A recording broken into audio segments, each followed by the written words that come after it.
Welcome, everybody. We have a special guest tonight. We are interviewing Micah Dank. Actually, we're not even going to interview. He has something in store for us that is going to blow your mind.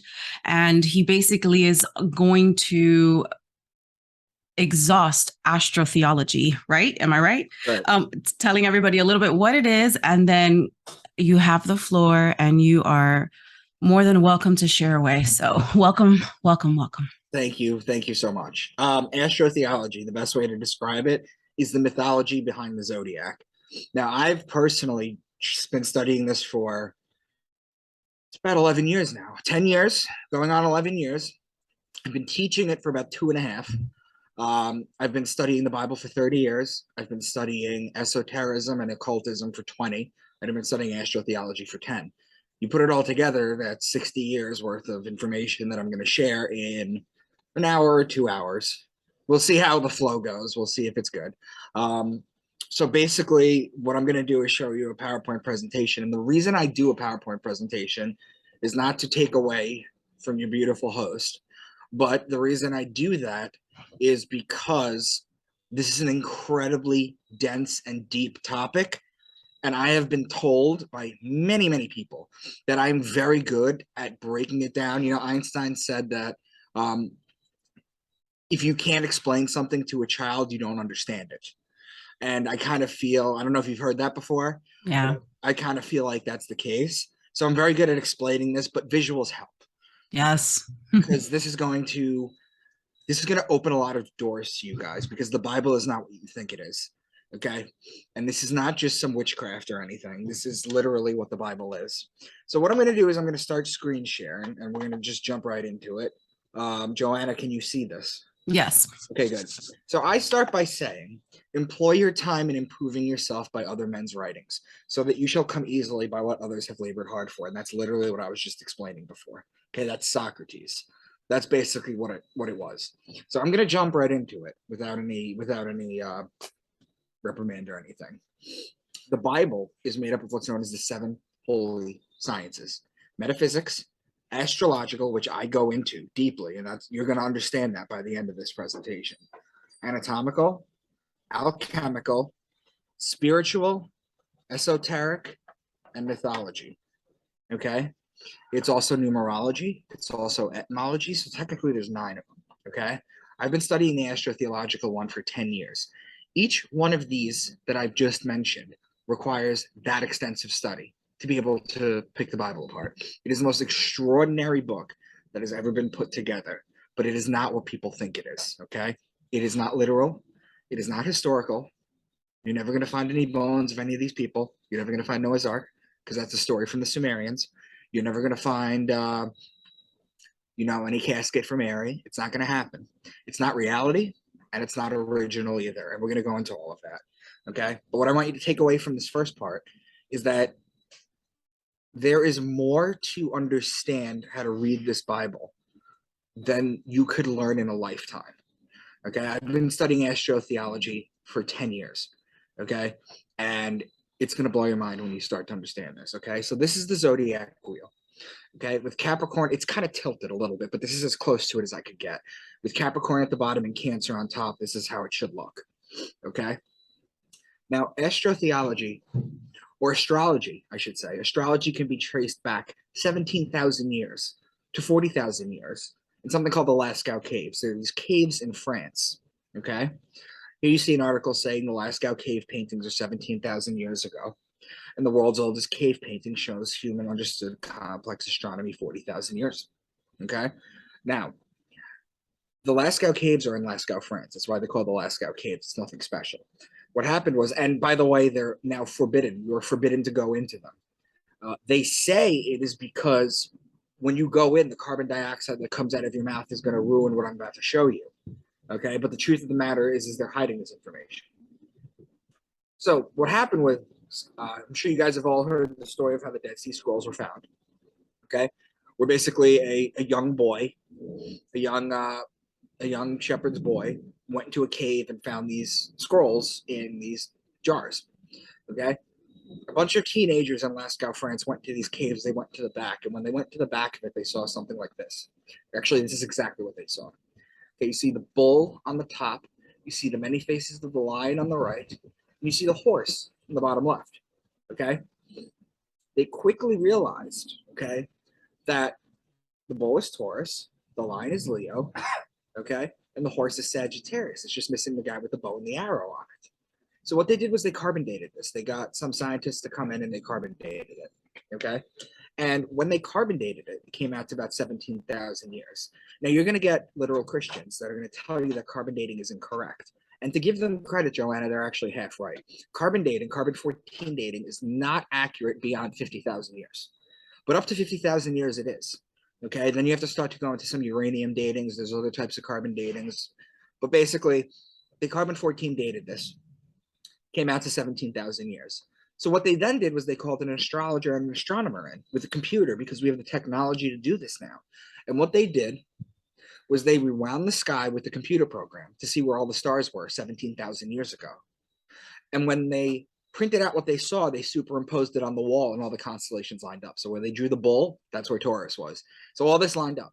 So we've understood astrology for 17,000 years.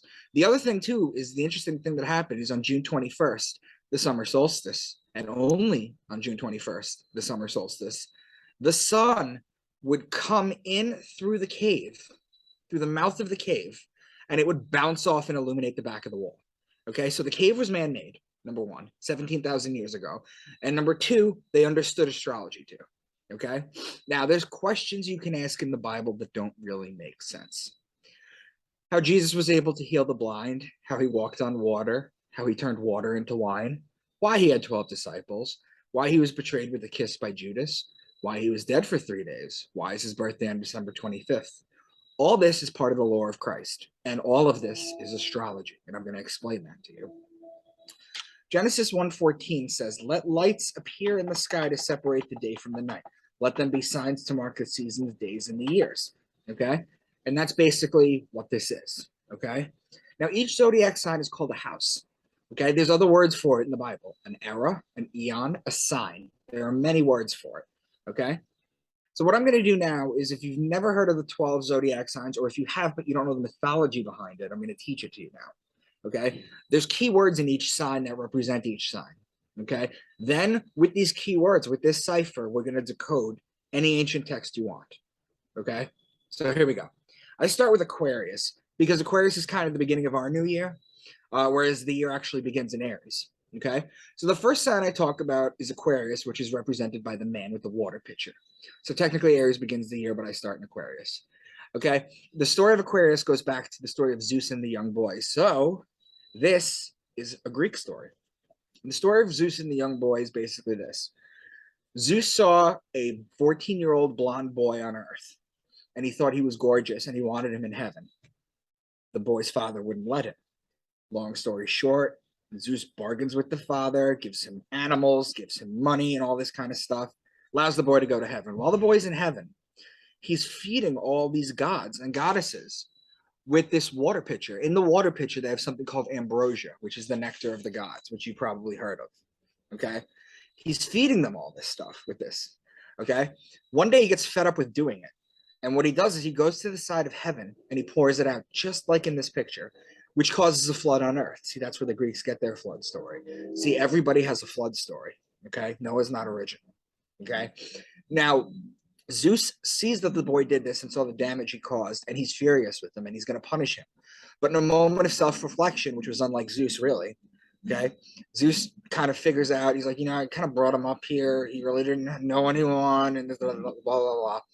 So instead of punishing him, he immortalizes him as the constellation Aquarius. So there's key words. Son of man, because this is a sign of the man. Man, because this is a sign of the man. Baptism, because this is how you baptize someone. Water pitcher, because this is a water pitcher. Fountain, many fountains are built like this. Stream, river, pond, lake, ocean, sea. Water bodies, because there's water in the picture. Now, Joanna, you're going to tell me Aquarius is an air sign. It's not a water sign. It's not a mutable water sign. And I'm going to tell you you're correct. However, because there's water in the sign of Aquarius, it's used to represent water. But water is also represented in the next sign, which is Pisces, which is the mutable water sign. Pisces is the sign of the two fish in the water. For people who don't know what mutable signs means, you have three different kinds of signs. You have mutable, cardinal, and fixed. And to explain them real quick, fixed signs are, so each season has three of these, okay, has one of each, okay. The sign that brings, or the let's put it this way, cardinal signs bring in the season. The fixed sign is in the middle of the season because it's fixed in the season. We're going to get into that soon.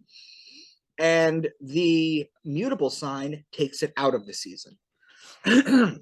Pisces is the mutable sign. So stream, river, pond, lake, sea, ocean, water bodies, that's Pisces as well. There's ways you can figure out if they're talking about Aquarius or Pisces in the Bible. And that is based upon the patterns that you'll find, which I'll get into.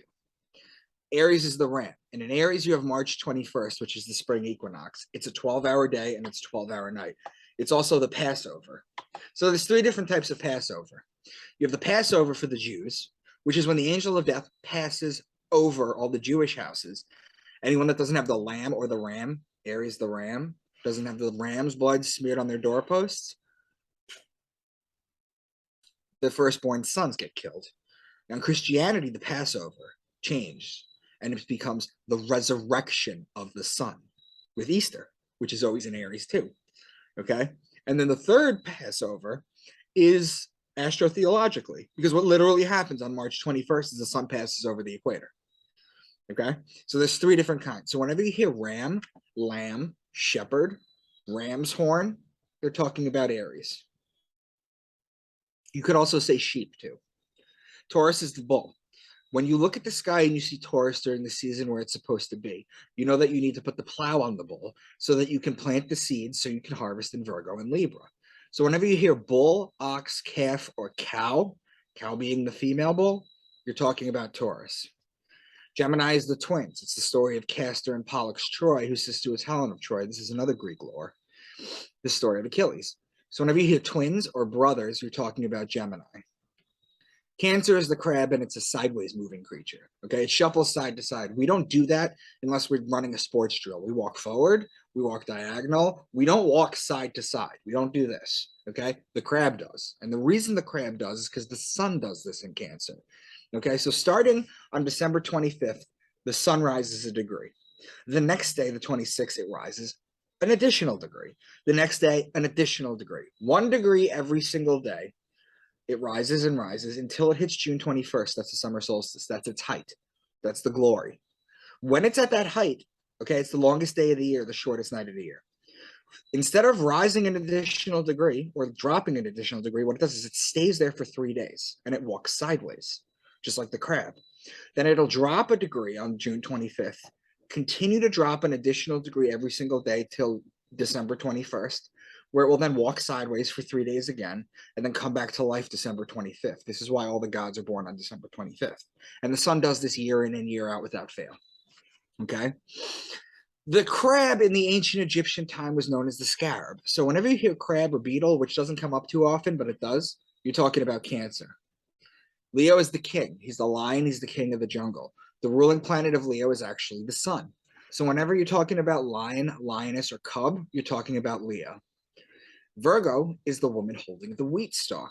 Remember when we said that you plant in Taurus? Well, the virgins would cultivate the wheat in Virgo in order to make the bread for the year. Remember, this is an ancient thing.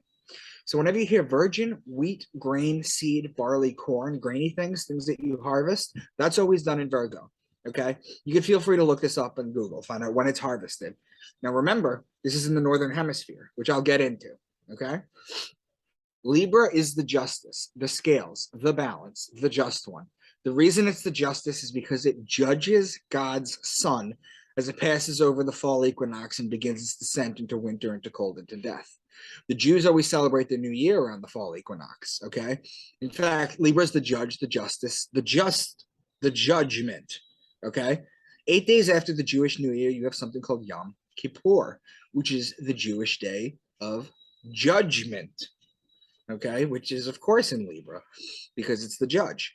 Okay, and the Jews basically go to temple all day. They don't eat, they don't drink, and they pray for God to keep them in the book of life for another year. Okay, Libra is also wine season. Okay, so when you plant the grapes in Taurus, Okay. The wine is ready to press in Libra. Libra is also olive oil season. You press the olives. So just to sum up, Libra has a lot of things going on. It's law, judge, justice, the just one, divorce, marriage, court, wine, vineyard, wine press, grapes, juice, things of that nature, olive oil or olive oil. Incidentally, frankincense and myrrh, okay, what's brought to Jesus by the three wise men, okay, they're also olive plants too. So that goes into tying in with Libra. But this will start to make sense in a little bit. Scorpio is the scorpion, and he is the betrayer. When a scorpion bites you, it leaves an imprint in your skin that looks like a pair of lips. It's why the mafia has the kiss of death. That's where they get that phrase from. What would happen is the scorpion would bite you, you'd pull it off, there'd be a kiss mark on you, but it's full of poison. So that's the betrayal. And it's also why Jesus was betrayed by Judas with a kiss. So the sun is judged in Libra, then it's betrayed in Scorpio, finally in Sagittarius. This is where the bow and the arrow shoot the sun and inflict further punishment on the sun. This is where the sun dies. Remember I told you on June 21st, it walks sideways for 3 days? December 21st is the lowest day. It's the longest night of the year, the shortest day. Okay? The sun doesn't rise above the horizon on that day. The ancients would look at it on that day and say God's son was dead. And then it walks sideways like the crab for 3 days. It stays at that low point. So suddenly God's son was dead for 3 days. Okay? People who have watched, what is it called? Zeitgeist? Yeah, that was it. People who have watched Zeitgeist or understand this from Zeitgeist didn't go nearly as deep as I'm about to. Okay? We're on December 25th, the birth of God's son. It rises again. So whenever you horse, bow and arrow, spear, or horseman, you're talking about Sagittarius. Finally, Capricorn, who's the goat, because he likes to climb the mountain. So look at the zodiac wheel on the right. Capricorn's at the bottom, okay? If you imagine a sun at the bottom of the wheel, going to the left, climbing a degree a day alongside the wheel to its height in Cancer, it starts to climb up the mountain in Capricorn. That's why Capricorn is the goat, okay?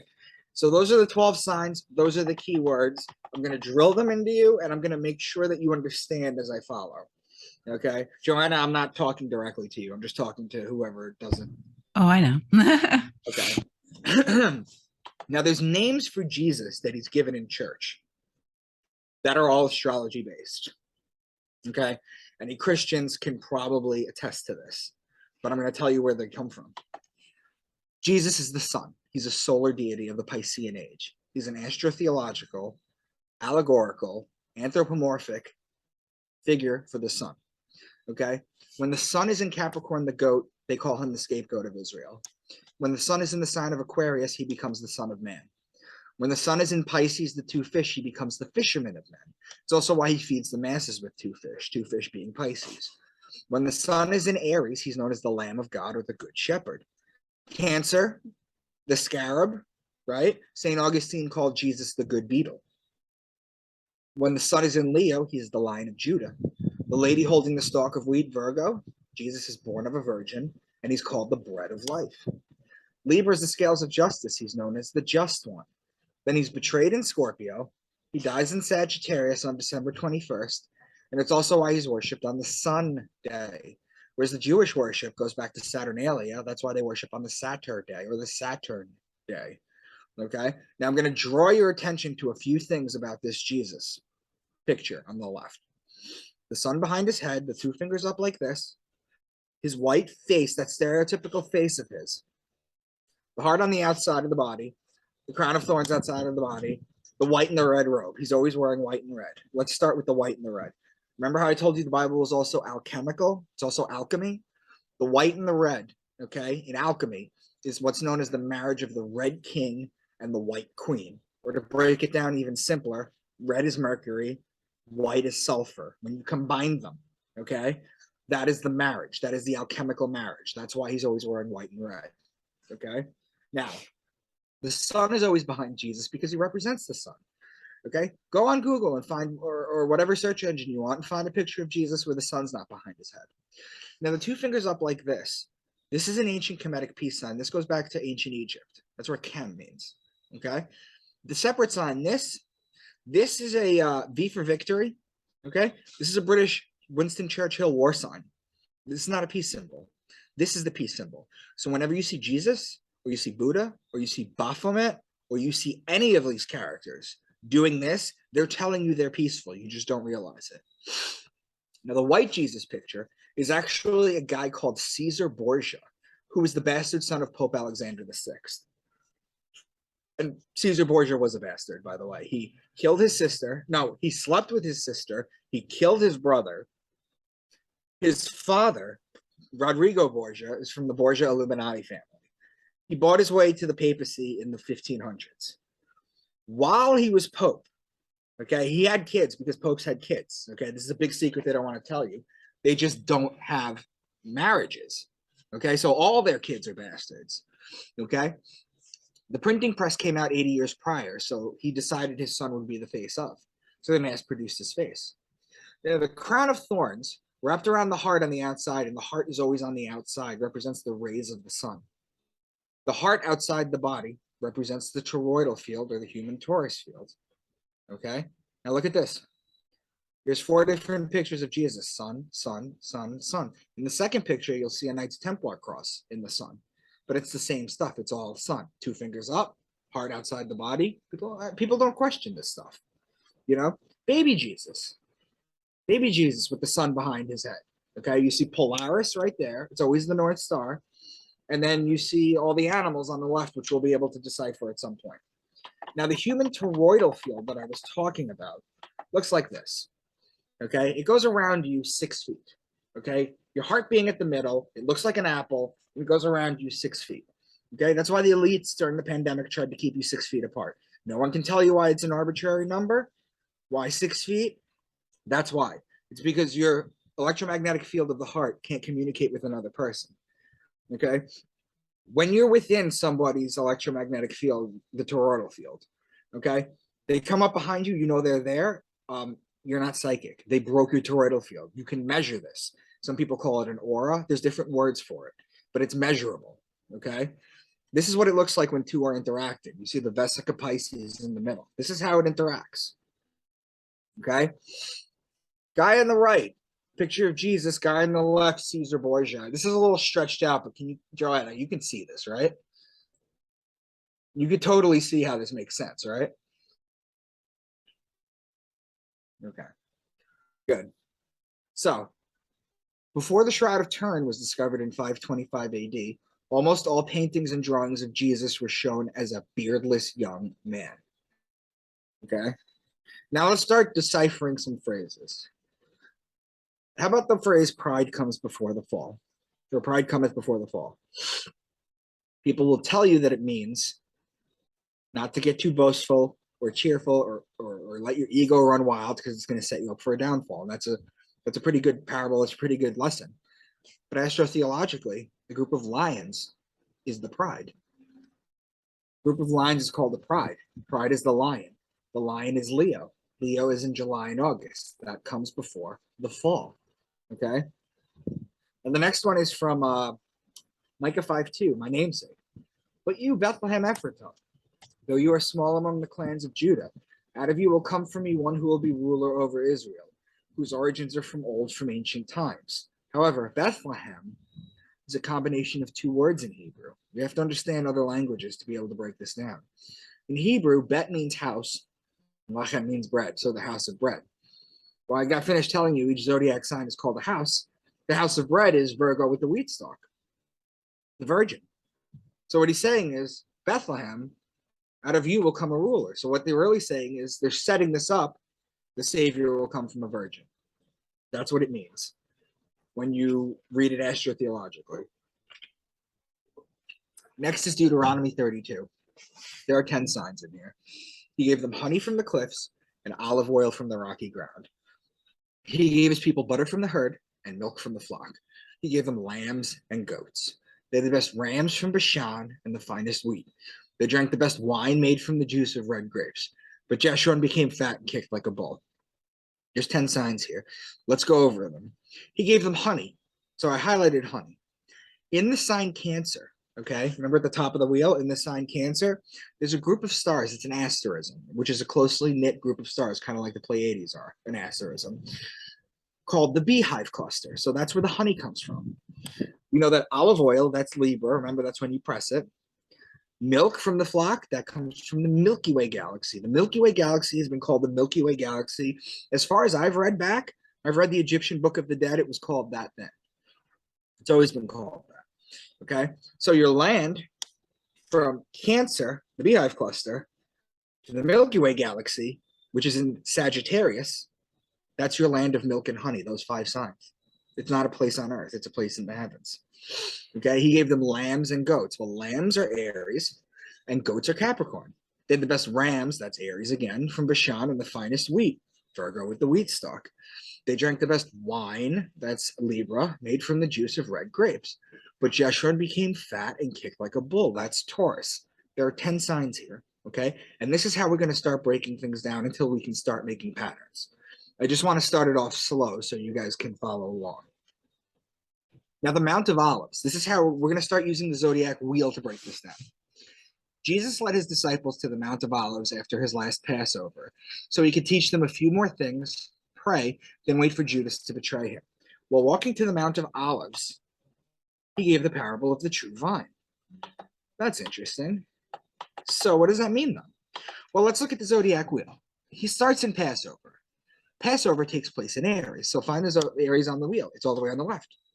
But right after that, he walks to the Mount of Olives. Well, olives are Libra, remember? So you go from Aries to Libra, that's across the zodiac wheel. It's known as its opposing sign or its cross sign. Okay? There's 2 different types of patterns you're going to find. Not only are they talking about the zodiac wheel, but they're talking about either cross signs or neighboring signs. So if you look at Aries, its neighboring signs are Pisces and Taurus because they're right next to it. Its a cross sign is Libra. So there's 3 signs that connect to Aries right away, okay? I'm going to explain the firmament to you where you could bend it a little further. But basically, that's how it's going to be. So let's start over. Passover, Aries, walks to the Mount of Olives. Olives are in Libra. So you go across the wheel to Libra. While in Libra, they're waiting for the betrayal from Judas. Well, the betrayer is Scorpio, which is the sign right after Libra. So there's another pattern right there.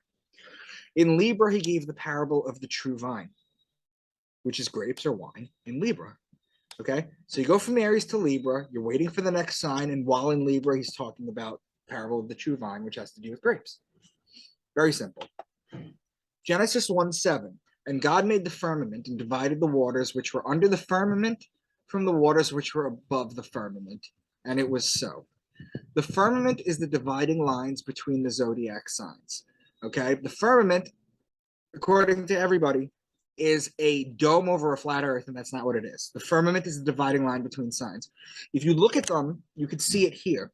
The dividing line does not actually exist. What it represents, though, is a 3-day period where one sign hands off the energy to another. Okay, so for example, okay, the last 3 days of Aquarius are known as a cusp or handover date. Okay, and the first 3 days of Pisces are known as cusp or handover date. So it's that 6-day stretch right there with 3 days on each side. That represents the firmament, okay? The firmament is the dividing line between the zodiac signs. So let's read that again. And God made the firmament and divided the waters which were under the firmament, well, that would be Pisces, from the waters which were above the firmament. That's Aquarius, okay? That's what the firmament is. The firmament shows God's handiwork, is what they say in the Bible. Revelation 4:7. The first living creature was like a lion. The second was like an ox. The third had a face like a man. The fourth was like a flying eagle. The first living creature was like a lion, that's Leo. The second was like an ox, that's Taurus. The third had a face like a man, that's Aquarius. The fourth was like a flying eagle. Now, in astrology, the Scorpio scorpion is the belly-crawling creature. It's the lowest form of life on earth. In Mexico, during Santa de la Muerte, what they do is the men dress up in suits, get on their belly, and crawl to church. It represents the scorpion. It's a low form of life on earth. It's a punishment. It's what God did to the snake or the serpent in the Garden of Eden. What's the first thing he did after the deception? He took away the snake's legs, so it had to slither on its belly. So it's a low form of life on earth. However, its ascendant, okay, its evolved form, which is also known as the ascendant, is the eagle. The eagle is the highest flying form of life on earth, okay? So the eagle becomes Scorpio. So Leo, and after it becomes the eagle, it evolves once again into the phoenix, okay? So Leo, Taurus, Aquarius, and Scorpio are the 4 fixed signs of the zodiac. I already explained the fixed signs, but just so you know, Leo's in the middle of summer, dead in the middle of summer. Taurus, spring. Aquarius, winter. Eagle, Scorpio, fall. Now, let's read this one more time. The first living creature was like a lion. The second was like an ox. The third had a face like a man. The fourth was like a flying eagle. When you take those 4 fixed signs and you plot them on the zodiac, you make this pattern. What's more realistic? There's a 4-headed animal that's going to come out of the sky, part human, a quarter human, and terrify everyone, or it's just talking about the zodiac wheel like everything else I've been talking about. Okay, so that's basically that one. Okay, Ezekiel 10:14. Each of the cherubim had 4 faces. One face was that of a cherub, the second the face of a human being, the third the face of a lion, the fourth the face of an eagle. I'm going to show you Ezekiel's wheel later. I'm going to explain that to you. Revelation 12, to stick with Revelation. A great sign appeared in heaven, a woman clothed with the sun, with the moon under her feet, and a crown of 12 stars on her head. She was pregnant and cried out in pain as she was about to give birth. Then another sign appeared in heaven, an enormous red dragon, with 7 heads, 10 horns, and 7 crowns on its head. Its tail swept a third of the stars out of the sky and flung them to earth. Now, I mentioned that the Bible was also numerology, and I don't get too much into numerology. But just so you know, if you have questions, the 7 heads are the 7 chakras. The 10 horns are the 10 points on the tree of life in the Kabbalah. Okay? And the 7 crowns are the 7 planets they knew about at the time. Okay? At the time that all this was done, they knew about 7 planets, 2 of them consisting of the sun and the moon. Saturn was a lot closer too. And 48 out of the 88 constellations. No, yeah, 48 out of the 88 constellations. Ptolemy writes about them in 150 AD. Okay? A woman clothed with the sun is the sun clothed in Virgo. It's just a metaphor. Okay? These are all deeply encoded metaphors. Just look for the metaphors. If the sun is in Virgo, the moon will be at her feet. Okay? If the sun is in Virgo, we have a 24-hour-a-day clock. We have 12 zodiac signs, so the sun spends 2 hours a day in each sign. It's just simple math. Now, starting at the bottom of the wheel, if you count 2 hours every time, by the time you get to Virgo, it's 4 to 6 p.m. The sun is still out at 4 to 6 p.m. So if the sun is out, the moon is at her feet. That's another metaphor. Because when the sun is up, the moon is down. And when the moon is up, the sun is down. That's how it looks. Now, another sign appeared in heaven, an enormous dragon. Its tail swept a third of the stars out of the sky and flung them to earth. The constellation Draco on the left is the dragon. Its tail goes from Aries to Sagittarius, which is 4/12 of the signs, or 1/3 of the stars out of the sky. Again, it's another celestial metaphor. That's all we're using to break this down. Revelation 7:4. Then I heard the number of those who were sealed, 144,000 from all the tribes of Israel. This one is not astrotheological, but I wanted to explain this to people. If you have any Jehovah's Witnesses who believe in the 144,000 who happen to be watching this, I want to explain this to you. There have been about 140 billion people on Earth, estimated. Okay, they use matrices to figure this stuff out. Okay, only 144,000 get to see God. I'm going to give you a more plausible explanation. There are 7 chakras. The root has 4 petals. The sacral has 6. The solar plexus has 10. The heart has 12, and the throat has 16, which equals 48. The third eye chakra is represented by 96 and only has 2 petals because it's 2 times as powerful as the lower chakras. So 48 times 2 equals 96. The crown chakra is 1,000 times more powerful than the lower 6 chakras. When you add the lower 6, you get 96 plus 48 equals 144. You multiply that by the crown chakra, you get your 144,000. When you've activated all your chakras, that's when you get to face with God.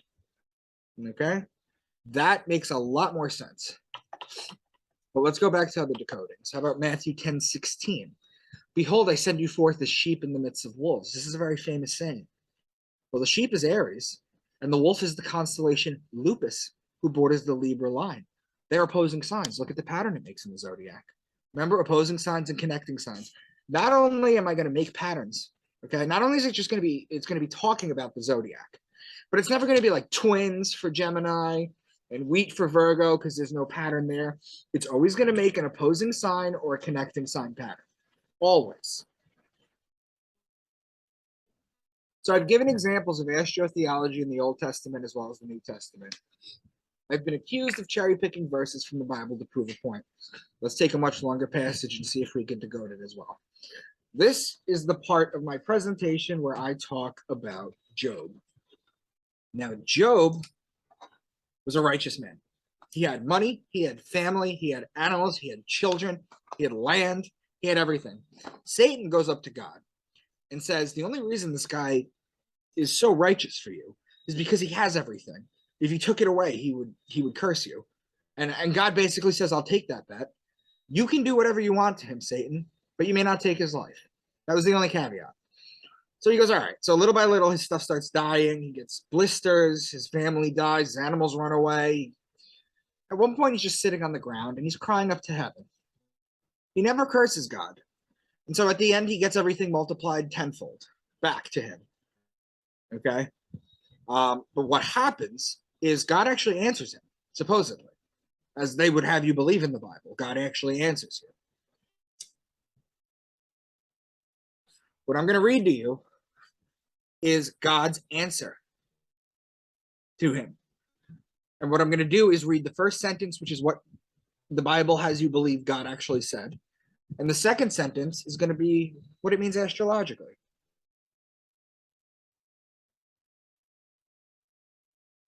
Job 38:32. Can you lead forth the Mazzaroth? The Mazzaroth is the Zodiac. It literally means the Zodiac. Okay? The first thing he says openly is, do you know your Zodiac? Mazzaroth over time becomes Mazzalot, which survives in Judaism today. It evolves again into Mazel Tov. You know how old Mazel Tov is. You can only imagine how old the word Mazzaroth is. Mazel Tov means good fortune from the stars. Go figure. So what's the Lord's challenge to Job? Can you bind the chains of the Pleiades? Can you loosen Orion's belt? Remember how we were talking about celestial metaphors? Well, that's basically what those are. Then he says, can you bring forth the constellation in their seasons, or lead out the bear with its cubs? The constellations are the zodiac above, and the bear and its cubs are Ursa Major, the Great Bear, and Ursa Minor, part of the Big Dipper. Who can tip over the water jars of the heavens? I showed you Aquarius. That's literally what he's doing. Do you hunt the prey for the lioness and satisfy the hunger for the lions? That's Leo. Who provides food for the raven? The constellation Corvus, which means raven, borders on Virgo. Do you watch where the doe bears her fawn? Mariga, meaning deer, is located in Orion. Who let the wild donkey go free? Acellus borealis means donkey. We're going to see Acellus borealis all over the place, too, by the way. He's located in Cancer. Will the wild ox consent to serve you? That's Taurus. The wings of the ostrich flap joyfully. That's Lambda Achille or Al-Thaliman, which means two ostriches in Arabic. Do you give the horse its strength? So we know the horse is Sagittarius, but let's figure it out a little more. It laughs at fear, afraid of nothing. It does not shy away from the sword. The quiver. Okay, the quiver is what holds the arrows. Okay, so we know it's a horse holding the quiver, along with the flashing spear and the lance. Sagittarius with the bow and the arrow. Does the eagle soar at your command and build its nest on high? Aquila is the Latin name for eagle and is a constellation a few degrees above the celestial equator. So I get questions sometimes. They go, I thought you said eagle was Scorpio. It is. There's two eagles. In the same way that there's two serpents. You have Ophiuchus, who's the serpent bearer, which is a man holding a box with a snake in it, and the snake's head is facing Sagittarius. And then on the other side of the zodiac, by Aries and everything, you have Hydra. Hail Hydra, how everyone does that. Hydra is the sea serpent. Okay, so there's multiples that you have to be aware of. Finally, he says, can you pull Leviathan with a fish hook? Leviathan was an ancient fish god. So we know that that's Pisces. This is God's words, supposedly, and it's all astrology. Now, I can do this with any book. If you've noticed, Joanna, I've been jumping from book to book to book to book just to show that it's in everything. It's not just one book. If it was just in one thing, that would be interesting enough. Psalm 104. He sends forth springs in their valleys. The wild donkeys quench their thirst. He causes the grass to grow for the cattle, and wine which makes man's heart glad, so that he may make his face glisten with oil. The high mountains are for the wild goats. He made the moon for the seasons. The sun knows its place in the setting. The young lions roar after their prey. The springs are Aquarius. The wild donkeys are Celis Borealis, which are in Cancer. The cattle is Taurus, the bull. The wine is Libra. The oil is Libra. The wild goats are Capricorn, the goat. The moon for its season and the sun knows the place of its setting is openly talking about the sun and the moon. The lion roar after their prey are Leo. He gives to the beast its food, and to the young ravens which cry. He does not delight in the strength of the horse. He does not take pleasure in the legs of the man. He makes peace in your borders. He satisfies you with the finest of the wheat. He gives snow like wool. Ravens are the constellation Corvus. The horse is Sagittarius. The man is Aquarius. The wheat is Virgo, the lady with the wheat stalk, and the wool comes from sheep, which is Aries. Answers to the questions at the beginning. How Jesus was able to heal the blind. Well, the Bible says that the blind man walked up to Jesus. Jesus licked his fingers and touched the man's eyes, and suddenly he could see. But Jesus is the sun. Remember, the sun does the same thing. Right now, if you look behind me, the sun is gone and I'm blind. I can't see anything. You can't see the house next door. You can't see anything. Okay? But when the sun comes up and touches your eyes in the morning, you're not blind anymore. You're given the gift of sight. How he walks on water. You ever seen the sun walk across a lake before? Of course you have. You see that the sun walks on water. Also, Jesus Christ goes back to Christos. Christos means anointed oil. You ever pour oil on water before? Oil also walks on water. It's a double entendre. It's amazing how this stuff works. How he turned water into wine. This is not a parlor trick. This is a process. So the reason that God is considered a man, or him, or father, and earth is considered Mother Earth, a woman, has to do with one thing. And it has to do with God's sacred fluid, the rain. When the rain comes down. Okay, the Hebrew word for it is shemen. We get the word semen from it. It's sacred fluid. It's the life-giving fluid. What happens is God's sacred rain comes down and hits Mother Earth in her womb, and from her belly, all the trees and the vegetation and everything grows. Okay, so that's why she gives birth to all that. Okay, so what happens? Taurus, you plant. You see the bowl in the sky, as above, so below. You put the plow on the bowl. Okay, we have machinery that does that. We have John Deere machinery that does that now, but this was written at the time of the Bible where they used the bowl. Okay, what happens in Taurus? April showers bring May flowers. That's right there. So it rains and it rains. God's rain comes down, and then it continues to grow and grow and grow. And then in Libra, you pick them and you crush them. And that's how you get the wine. That's how you turn God's water into wine. Why he had 12 disciples? We went over this before. Judas represents Scorpio, okay, because he's the betrayer. John the Baptist with the Aquarius, the man with the water pitcher, go figure. The other one that I'll give you an example of, so I'm not going to go into all 12, but the other one is Simon Peter. So your name is Joanna, so people will call you Joe, I'm assuming. My name is Micah. Some people call me, if you know me, you call me Mickey or Micah or Mike, whatever. But Simon to Peter doesn't make sense unless you understand astrology. See, Simon's job was a fisherman. So the fish, that's the sign of Pisces. And the ruling planet of Pisces is Jupiter, or Jew Peter. It's just a play on combination of words. That's why he's called Peter. Okay? Why he was betrayed with a kiss by Judas, we went over that. Why he was dead for 3 days, we went over that. Why is his birthday on December 25th? I told you, I'd explain it all. This is all astrology. Okay? The science only works for people in the North Hemisphere. Okay? And there's a reason for that. The Egyptians, Jews, Christians, and Muslims are all based out of the Northern Hemisphere. Okay? For example, June 21st, the summer solstice is actually the winter solstice in Australia. For example, today is actually, well, it's not, it's the first day of Libra. Okay? But the first day of, technically it's the first day of Libra, yeah. So technically, it's fall for us, but it just became spring for Australia. See, everything is 6 months back. Okay? Now, if the Bible and all these holy books were written in the Southern Hemisphere, it would be backwards. Okay? And that's not to go into the fact that if there's a pole shift, that the whole science needs to be recalibrated. But this is what it is for now. And this is how it's been for 17,000 years. It doesn't stop there. It's not just random passages in the Bible that can be decoded this way. We're going to go through the entire book of Matthew to show how deep this runs. Okay? What I've done is I've put the zodiac on the left so you could follow, and I've circled it in red so that it stands out and so that you can follow along. Okay? We're going to go line for line through this, and I'm going to show you how this works just like a clock. It's a story. Matthew 3:2. Repent of your sins and turn to God, for the kingdom of heaven is near. Each gospel begins at one of the four major points of the zodiac and ends at one of them as well.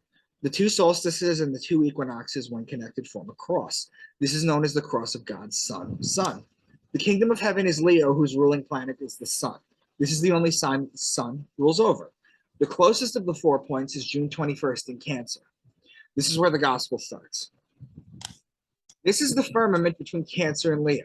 It's the beginning of the kingdom. There's a saying in the Bible that says the firmament shows God's handiwork.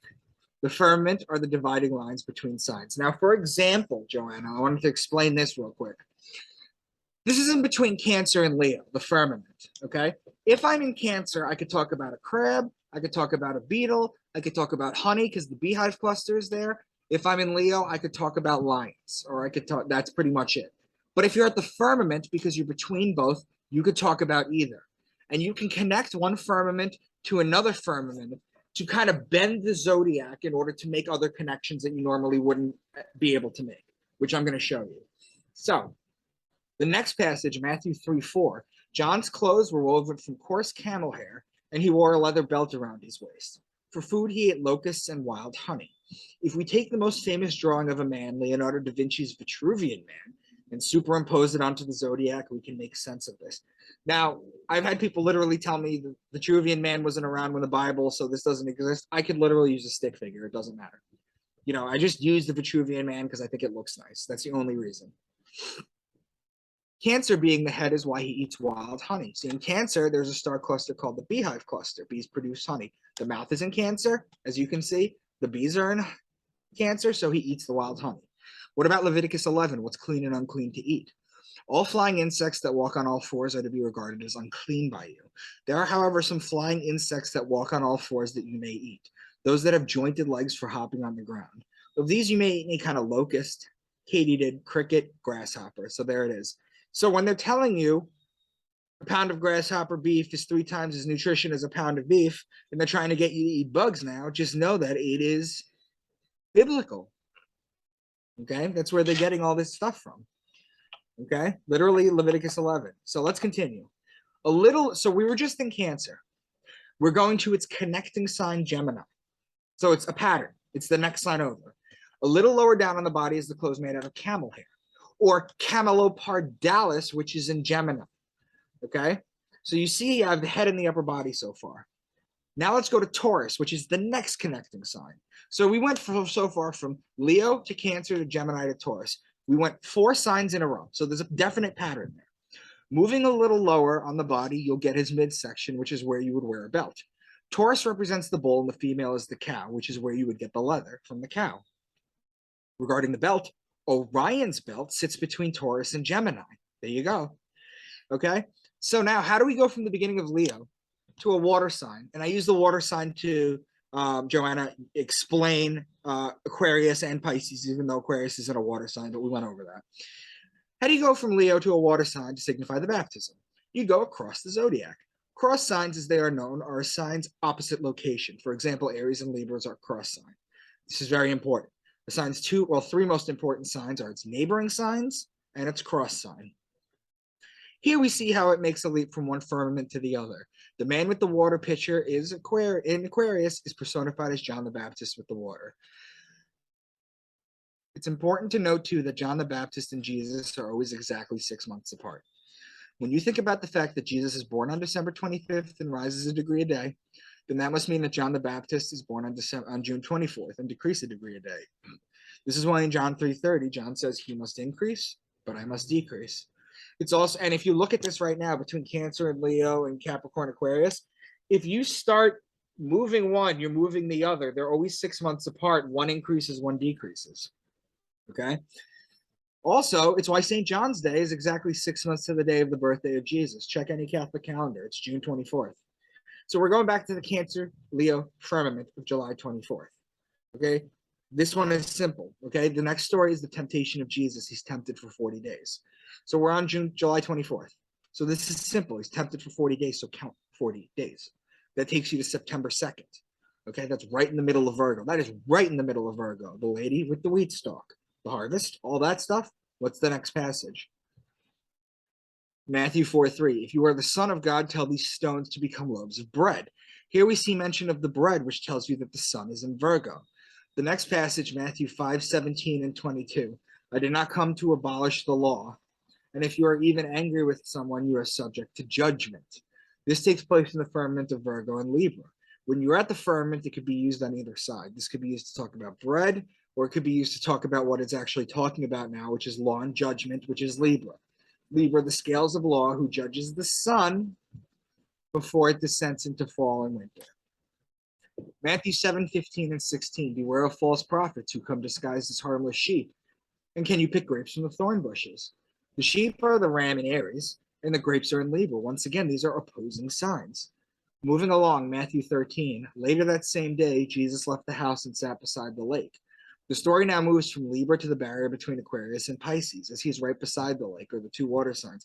See, if he was in the lake, if they said he was in the water, you could pick one of the two. You could say he's physically in Aquarius, or he's physically in Pisces, because that's how the metaphors of the stories would go.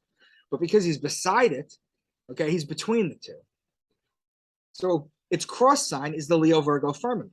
As it's across from Virgo, the wheat stalk, the grains. Is it ironic that the next parables are the wheat and the weeds, the mustard seed, and the yeast?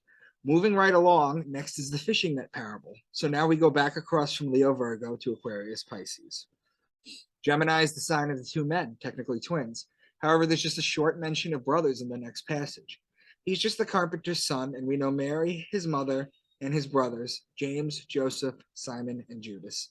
This ends at the firmament of Gemini Cancer. How do we know this? Well, we knew we were in Gemini, but it's still in Gemini if it's at the firmament. But what's the firmament of Gemini Cancer? It's cross sign.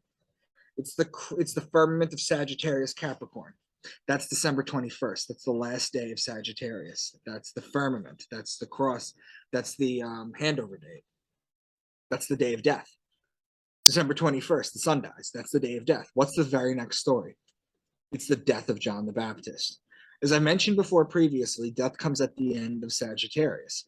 The firmament of Sagittarius, Capricorn, and Gemini Cancer are opposing signs. So I took a pause from breaking this down to throw something in there. Let's take this sentence, which sounds like it could be in the Bible, but isn't.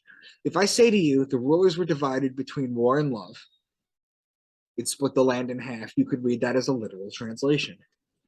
The ruling planet of Aries is Mars, who's the god of war. The ruling planet of Libra is Venus, who is the goddess of love.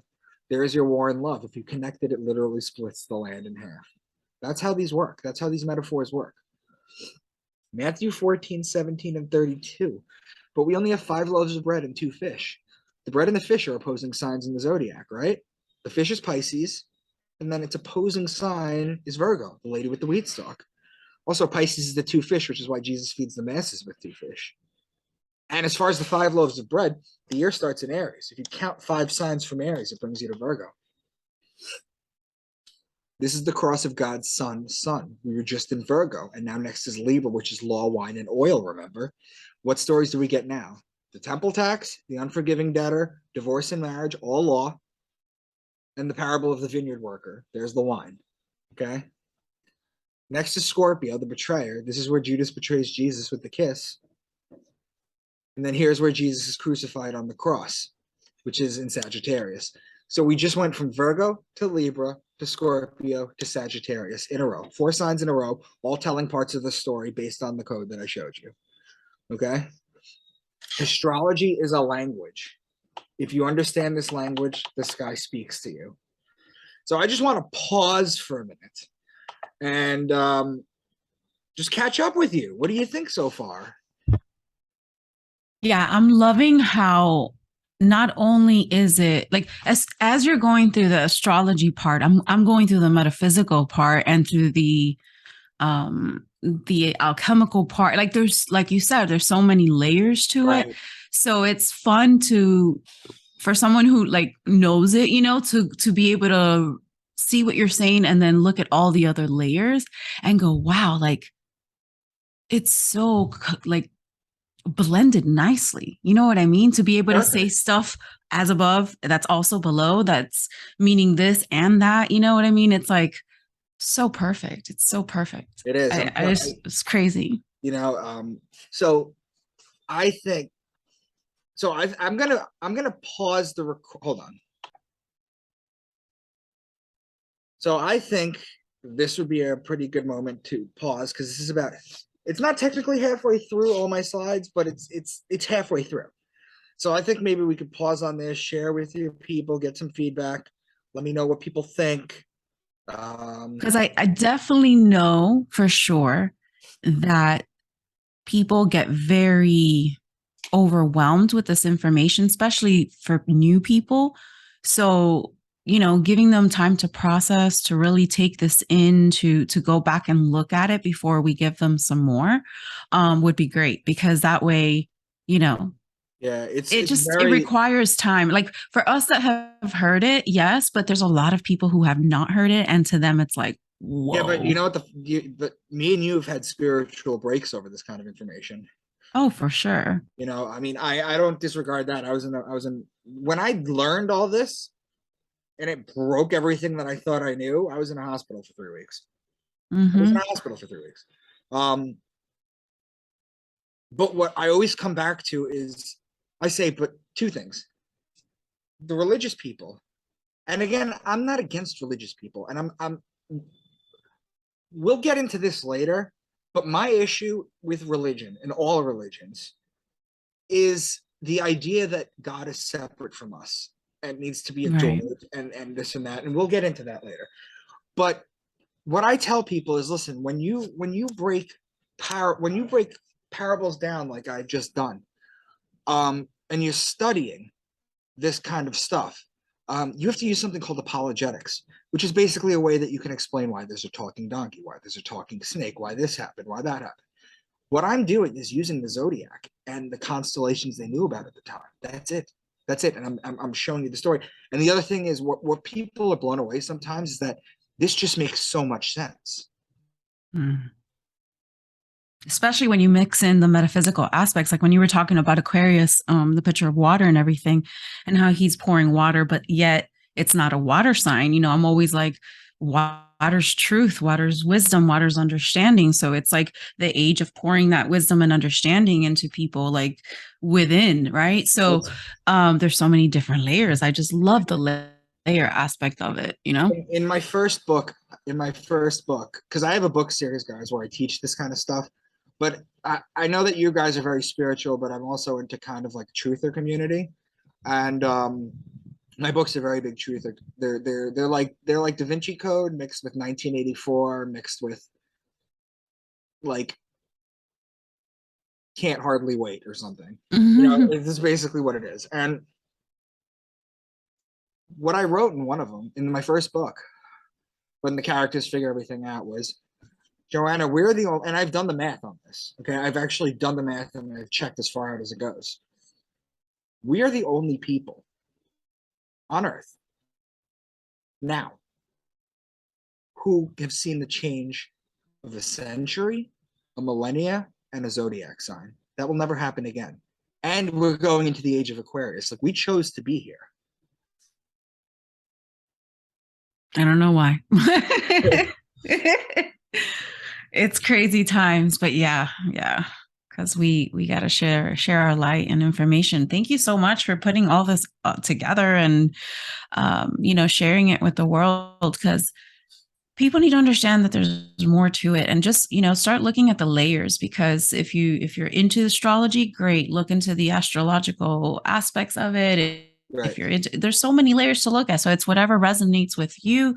Go in that direction. Like with me, I love picking up puzzle pieces, so I pick up everything I can, and take a really long time with each of them too, just to make sure that I understand it, that I can teach it, etc. So like you said, a lot of it takes a lot of time to understand and grasp it. And, I have notebooks and notebooks filled with just notes. And then, of course, slides and presentations. And it's all the time that you take to put things together is also another way of learning it yourself. Oh, yeah. So that you can I truly learned have it in there. They say you learn best by teaching. Yeah. I found myself learning after listening to myself. Like I'll do a presentation and then I'll watch and I'm like, oh, like really?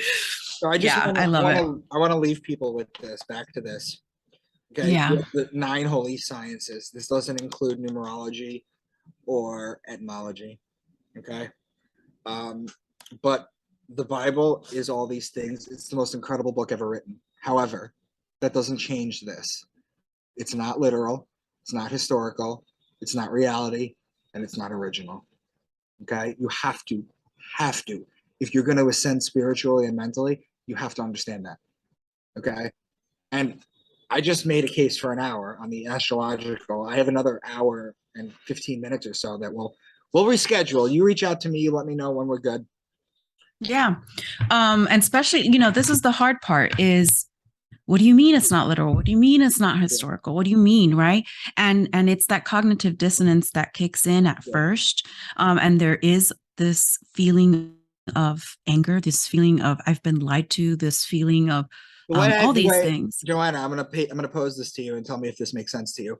I always explain it to people is that when you fully grasp the kind of things that I'm talking about, especially when it comes to Jesus, you will go through the 5 stages of grief.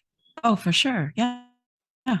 Yeah. And what I'm trying to say is that even though you go through those stages, at the end of the day, the reason why it's written the way that it is to go inwardly so that you're able to discern, so that you're able to understand it, so that you're able to really get the parables, because the whole thing is written in a way where you have to go within in order to understand it. How many times did Jesus sit there and tell his disciples, can't you understand? I'm not talking about bread. And and the corn, there's the one with the corn. And there's a point. I did a presentation and I was like, it's not real corn, stupid. Like, I'm like trying to talk like Jesus. I'm like, it's not real talking about corn. It's metaphorical. Yeah. But yeah, once you start seeing it, it's the story of a guy that understands all these sciences and is explaining it to people who have no idea what's going on and getting pissed off. That's what the whole thing is. Exactly. And then when you try to do the same thing, what happens? They throw rocks too. So yeah. But yeah, you will go through the 5 stages of grief, some intense, but you will become spiritually free at the end. And believe me, once you can let go of this dynamic, you will soar. And the other thing I want to share to you is that you can always share my videos, Joanna's videos. You can always share this with your loved ones. You may have a spouse, you may have children that you love more than you love to pieces. Okay. But at the end of the day, your spiritual journey is yours, and that is only yours. Okay. And when you realize that you're not dragging anyone along and it's only for you to learn, that's when your mind opens up and you can just fly. And people say that, oh, well, this is, maybe you got a bunch of stuff. But no, the more you keep digging, the more you keep researching, the more it makes sense and the more pieces connect. So when people are like, no, that's just coincidental. It's like, okay, keep looking, keep researching, and it's going to be obvious, too obvious. Yeah. And too obvious to let go. The other thing I tell people what I do is I don't tell people that I'm an I tell people I'm an astrotheologist, but what I tell people that I mostly do, and we're going to get into this in the second part, we're going to demystify Baphomet, Lucifer, Satan, all that kind of stuff. What I tell people is I free them from that fear. Hell, we're going to demystify hell. I'm going to explain what it really is. You free them from the shackles. And the judgment and all the stuff that is imposed on themselves, really. Awesome. All right. Well, cool. Well, perfect ending. And we will resume back so that we can see the rest of your stuff. Sounds good. I will talk to you soon. Awesome. Thank you so much. Have a great night. You too.